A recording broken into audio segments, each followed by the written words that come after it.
गांव दियालगढ़ में समाज के महान संत जयदास जी ने समाज में भाईचारा एकता का मैसेज देने वाले संत कबीरदास जी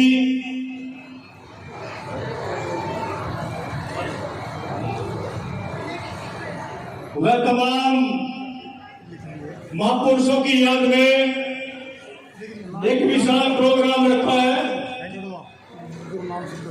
और इस प्रोग्राम में मुझे भी जो मेरे समाज के महान संत हैं उनको सुनने का मौका मिला, यहां कुछ सीखने का मौका मिला। मैं संत जयदास जी का बहुत बहुत दिल की गहराई से धन्यवाद करता हूं कि मुझे एक छोटे से कार्यकर्ता को यहां पर आमंत्रित किया और मेरे साथ पहुंचे भीम आर्मी भारतीय कमीशन यमुनानगर के जिलाध्यक्ष भाई प्रदीप गौतम जी, भाई दीपक जसरोली, आशीष डेकोरेशन, माननीय राजेंद्र फौजी साहब और प्रणा से चल करे भीम आर्मी की टीम, हमारे अध्यक्ष भाई नरेश जी, नारायणगढ़ से भीम आर्मी के वरिष्ठ कार्यकर्ता एडवोकेट गौरव मामिया जी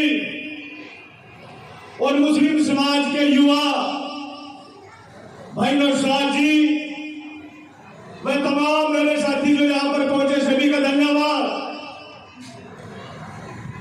मैं जब से आया हूं तब से बहुत अच्छी अच्छी चीजें जो अच्छी बात है सुनने का मौका मिल रहा है। गुरु रविदास जी ने भी ऐसे ही प्रचार प्रसार के माध्यम से 650 साल पहले इस समाज को जागरूक करने का काम किया, इस समाज को एकता के सूत्र में बांधने का काम किया।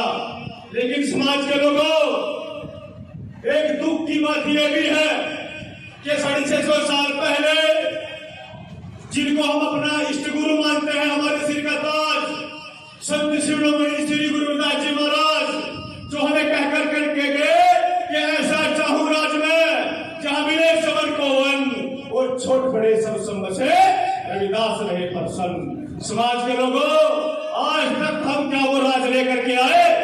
बताओ मेरे एक बार मुझे, क्या लेकर के आए? नहीं लेकर के आए। कल मैं रोहतक में था, बाबा बीजी का प्रोग्राम में, तो चंद्रशेखर भाई का इंटरव्यू चला जो कि भीम आर्मी के चीफ है, उनके एबीपी न्यूज पे एक इंटरव्यू में आज सवेरे देखा तो मंच से जो है चंद्रशेखर आजाद जी कह रहे हैं कि गुरुजी ने कहा था बेगमपुरा शहर को ना दुख अंगो नहीं देखाओ। गुरुदास जी कहते थे कि ऐसा शहर, ऐसा बेगमपुरा बसाना है जहां पर ना कोई ऊंच हो, ना नीच हो, ना जात हो, ना पात हो, जहां पर हमारी बहन बेटियां भी सुरक्षित रहे, जहां पर हमारे भाई भी सुरक्षित रहे, जहां पर यह समाज एक बुलंद हुंकार बने और कहे कि सब फरोशी की तमन्ना अब हमारे दिल में है, देखना है जोर की तरह बाजुए कातिल में। मैं ये नहीं कह रहा हूं, गुरु रविदास जी ने बड़े क्रांतिकारी शब्दों में बात समझाई थी हमें, लेकिन हमने नहीं मानी। मैं आप भी देख रहा था जो हमारे मंच से जो संत समाज था वो मीठी मीठी वाणी से प्रचार प्रसार कर रहा था, लेकिन हमारी जो बहन बेटी है, माताएं बहनें हैं, वो अपनी बातों में मगन। क्या सीख कर जाएगा यदि मैं भी अपने घर से यहाँ पर चल कर आया हूँ और यहाँ से मैं यदि कुछ ना सीख करके जाऊं तो फिर कोई फायदा नहीं है। या सत्संग है, सत्संग का मतलब है सत्य के साथ, इस सत्य के साथ रहना है। गुरु रविदास जी ने भी यही बात कही थी, संत कबीरदास जी ने भी ये बात की, हमें सत्य का अपने जिंदगी में जो है प्रचलन करना। यदि यहां पर लिख दिया जाए एक साफ साफ शब्दों में, मोटे मोटे शब्दों में, कि दूध का गिलास पीने से शरीर में जान आती है, उसको पढ़कर चलते रहे, क्या? धन्यवाद गुरु जी। देखिए गुरु जी की मेरे एक बात याद आ गई। गुरु जी के कुछ दिन पहले कॉल आई, गुरुजी कह रहे हैं कि भाई एक प्रोग्राम है आज डेरे में और आपको आना है। ईमानदारी की बात बता रहा हूं, डेरे में खड़ा छोड़ नहीं बोलूंगा। ऐसे पहले से हुए जिनकी वजह से मैंने अपने 2 प्रोग्राम कैंसिल किए। गुरुजी को मैंने कहा मेरा एक प्रोग्राम रोहतक में है जो मैं कल करके आया हूं। आज का प्रोग्राम था महेंद्रगढ़ में और दूसरा था जींद में। मैंने कहा गुरुजी प्रोग्राम है बाहर में, आ नहीं पाऊंगा। गुरुजी ने कहा भाई मुझे नहीं पता। मैंने कहा ठीक है गुरुजी, प्रोग्राम कैंसिल कर दे। गुरुजी ऐसे ही कहा। मैंने कहा ठीक है गुरुजी, प्रोग्राम कैंसिल। तो इनके आशीर्वाद जो है, इनके चरणों की धूल जो है वो मत्था लगने दी, तो इसलिए मैं आता रहा। मेरे साथ पहले संत गुरुजी हैं जिनके कहने पर जो है मैं प्रोग्राम कैंसिल करके यहाँ पर आया, क्योंकि आप लोगों ने जिम्मेदारी बड़ी दे रखी है, एक बहुत बड़ी जिम्मेदारी दे रखी आपने मुझे। मैं निभाने की कोशिश करता हूं इसको आप सभी के सहयोग से। और जो मेरी बहन बेटियां हैं, जो मेरी माताएं बहनें हैं, देखिए उनसे मेरी एक बड़ी गुजारिश है आप जोड़ के कि आज जो हालात है वो सामान्य नहीं है।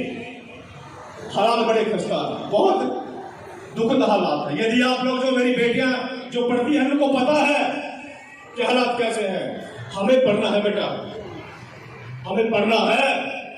यदि पढ़ेंगे तो आगे बढ़ेंगे, यदि नहीं पढ़ेंगे बेटा तो फिर कुछ नहीं होता। बाबा साहब ने भी कहा था कि मैं किसी भी समाज की प्रगति उस समाज की महिलाओं की डिग्रियों से नापता हूं। और यही बात गुरु रविदास जी ने कही थी। गुरु रविदास जी ने तो यह कहा था कि पराधीनता पाप है जानवर निमित्त, रविदास दास पराधीन सो कौन करेगा। वैसे अभी सरपंच साहब से मैं राजनीति की बात नहीं करने वाला था, लेकिन अभी कह रहे थे कि बीजेपी ने जो है, तो मेरे भी याद है कि कुछ चंद बातें मैं भी कहूंगा। गुरु रविदास जी ने कहा था कि तुम मकतूल से पहले से पियल हम बपरी जैसे कीना के साथ संगत मिल रही है माधो जैसे मधुमेह में खीरा। गुरु रविदास जी कहते हैं कि यदि शहद के जैसा मीठा रिजल्ट लेना है तो मधुमक्खियों की तरह एक एकत्रित होकर के रहना पड़ेगा। हम एकत्रित नहीं हुए, हम नहीं जुड़े एक दूसरे के साथ, हम एक तक सूत्र में नहीं बंधे। हमें तो आज तक ये भी नहीं पता कि हमें वोट कहां डालना है। क्या गलत है ये बात?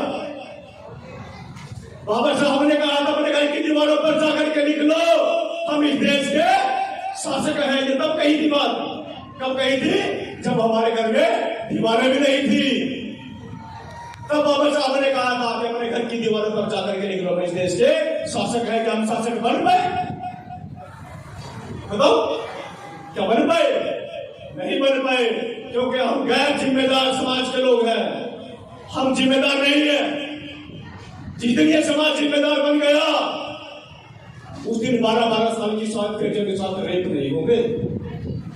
उस दिन 6 साल के बच्चे को मटका छूने पर नहीं मारा जाएगा। उस दिन स्टैंडर्ड में अखबार का मुंह सकने पर नहीं मारा जाएगा। जिस दिन ये समाज जिम्मेदारी समझ गया, और बेहतर यही है कि जल्दी से जिम्मेदारी समझ लें। आपको एक बात बताओ, हमारे बाप दादा भी मजदूर थे, उनके बाप दादा भी मजदूर थे, अब हम भी मजदूरी करेंगे क्या? फिर कहां गुरुदास जी को मान रहे हैं? क्या मान रहे हैं? क्या कहा? अभी तो हमें वोट भी नहीं पता कि कहां डालनी है। आज एक कुछ कांग्रेस के लोग कहेंगे हम आपके समाज के हैं, फिर भाजपा के लोग भी आएंगे कहेंगे हम आपके समाज के लोग हैं। क्या कांग्रेस जो गुरुदास जी ने कहा था कि बेगमपुरा शहर को लाओ दुख दो नहीं देखा, ऐसा चाहूं राज में चामिए सबन को वन छोटे बड़े सब संबंध से रविदास रहे प्रसन्न। भाई बताओ जरा राजकुमार जी, क्या कांग्रेस भाजपा और राज लेकर जाएगी? अरे जो लोग आपके हाथ का छुआ पानी तक नहीं पी सकते वो आपके अधिकारों की बात करेंगे क्या? बताओ, जो लोग हमें नीच बना करके रखना चाहते हैं वो आपके अधिकारों की बात करेंगे क्या? अरे याद कीजिए गुरुदास जी का जीवन कितना पीड़ादायक था जीवन। कितना दुख में जीवन था गुरु रविदास जी का। याद कीजिए ना बाबा साहब को, याद कीजिए सावित्रीबाई फुले को, याद कीजिए बिरसा मुंडे को, और याद कीजिए गौड़गे जी महाराज को, याद कीजिए साहू जी महाराज को। पता लग जाएगा कि हम क्या हैं। पढ़िए तो सही ना एक बार। बाबा साहब ने 4-4 बच्चे कुर्बान किए वोट के अधिकार के लिए, हमें वोट डालने का अधिकार दिया। लेकिन हमने उन 4 बच्चों की जो है ना राशन उसके ऊपर पैर रखे आगे निकल गए। जहां वोट डालनी थी वहां भी हमने नहीं डाला। समझ जाएंगे, बस बात यही करो। समझ जाएंगे तो ठीक रहेंगे। और बीमारी तो रहेंगे। आज बीमारी पूरे देश में ही नहीं पूरी दुनिया में काम कर रही है। कोई कह दे, कोई एक भाई कह दे कि किसी भी देश के कोने में किसी बहन के साथ अत्याचार हुआ है, किसी भाई के साथ अत्याचार हुआ, कोई कह दे खड़ा होकर के बीमारी नहीं लोग वहां पर नहीं गए। कोई कह दे, कोई मेरी बहन कह दे कि भाई आप झूठ बोल रहे हैं, वहां पर किसी बहन के साथ अत्याचार हुआ था, बीमारी के लोग नहीं पहुंचे। कोई कह दे एक बंदा खड़ा होकर के पूरे देश के कोने में एक कार्यकर्ता समर्पित, एक कार्यकर्ता जो है अपने समर्पित भाव से समाज हित में लगा है। सिर्फ यही पीड़ा समाज में है कि समाज की बहन बेटियां सुरक्षित रहे, समाज के भाई सुरक्षित रहे। इसलिए चंद्रशेखर भाई जो कि हमारे मुखिया है, जो सारे एक पत्रिका छपती रहती है, उनका नाम आ गया उसमें। एक पत्रिका साल में छपती है जो इंडिया में नहीं छपती, दूसरे देश में छपती है। वो हम ही कह रहे हैं वो कि चंद्रशेखर आजाद इस देश का उभरता हुआ चेहरा है। जब बाहर के देश के लोग मान रहे तो आप भी मान लो। मान जाएंगे तो ठीक रहेंगे, नहीं मानेंगे तो भाई चलते रहेंगे, फिर तो धीरे धीरे आगे बढ़ते जाएंगे ना। बस यही, फिर वो राज आएगा जो सब गुरुदास जी महाराज कहते थे और जो साहब काशीराम जी चाहते थे। साहब काशीराम जी तो बहुत बड़ी मूवमेंट दी ना तैयार करके, तभी तो हम चला पा रहे हैं। गुरुदास जी महाराज मूवमेंट ना चलाते, सावित्रीबाई फुले मूवमेंट ना चलाते, फिर बाबा साहब मूवमेंट ना चलाते, फिर साहब काशीराम जी मूवमेंट ना चलाते, तो क्या वो मूवमेंट आज हमारे हाथों में लगती? नहीं लगती। उस पर तो अभी से दुश्मन है जो है ना नजरें गिराए बैठा है। तो धन्यवाद आप सभी का, आप सभी यहां पर पहुंचे। और चंद लाइनों में जो है देखिए मैं एक बात कहना चाहता हूं, व्यवस्था परिवर्तन जो कि बड़े पैमाने पर साहब काशीराम जी ने चलाया था। व्यवस्था परिवर्तन कैसे आएगा, कैसे चलेगा व्यवस्था परिवर्तन? अपने बिजनेस शुरू करो, छोटे छोटे बिजनेस शुरू करो। मेहनत मजदूरी में कुछ नहीं रखा। मेहनत मजदूरी में तो 10 साल पहले भी मजदूर थे, आज भी मजदूर है, 10 साल बाद भी मजदूर है। व्यवस्था परिवर्तन का छोटे छोटे बिजनेस शुरू करो। अभी हमारे बीच में एक भाई बैठे हैं अमरदीप जी, उन्होंने अपने तेल की फैक्ट्री लगाई है, जबकि बैंक में कर्मचारी है।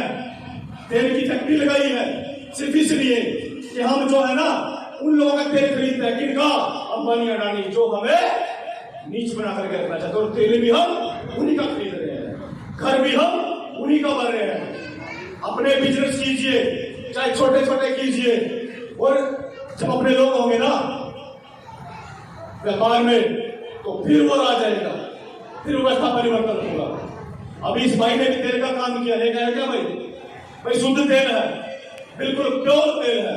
आज जो बीमारियां लगी है बीपी की, शुगर की, थायराइड, कोलेस्ट्रॉल, ये डुप्लीकेट तेल खा कर लगी है। और डुप्लीकेट भी तेल वो है जो अंबानी अडानी का तेल आ रहा है। एक बार लेकर के देखिए का तेल अच्छा लगे तो बार बार खरीदना पड़ा। धन्यवाद।